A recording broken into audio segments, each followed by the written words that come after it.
Et ensuite, pour finir ce grand format plutôt orienté sur la compétition, il y a quelques règles à savoir en triathlon.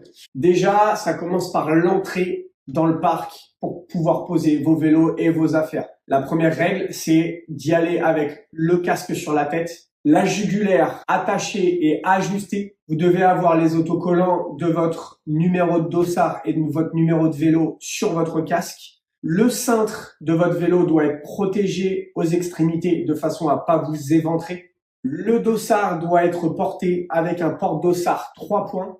Ensuite, dans les règles, bien sûr, vous allez avoir une place qui vous est attribuée. Mettez votre vélo, vos affaires, vos chaussures. Tout doit tenir dans le même espace. Ne faites pas trop dépasser vos chaussures ni vos accessoires puisqu'ils peuvent être dérangés par les autres concurrents lors de leur transition. Soyez bien précautionneux dans le placement de vos affaires.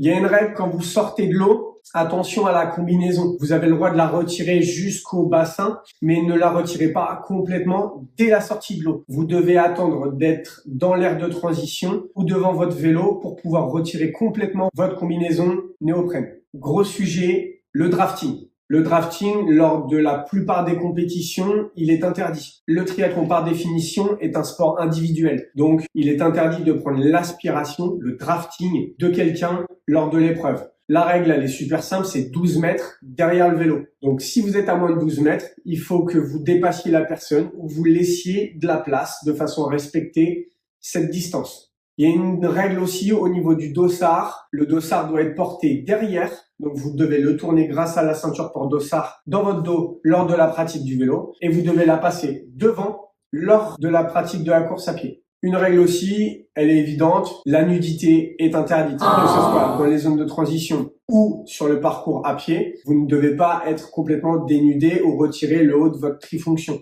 Et autre point, quand vous passez la ligne d'arrivée, vous devez avoir la trifonction qui est complètement relevée. La plupart des organisations vous font la remarque avant que vous arriviez, mais question de bienséance, la trifonction, remontez jusqu'en haut pour la ligne d'arrivée. Puis ça fait plus sympa pour les photos.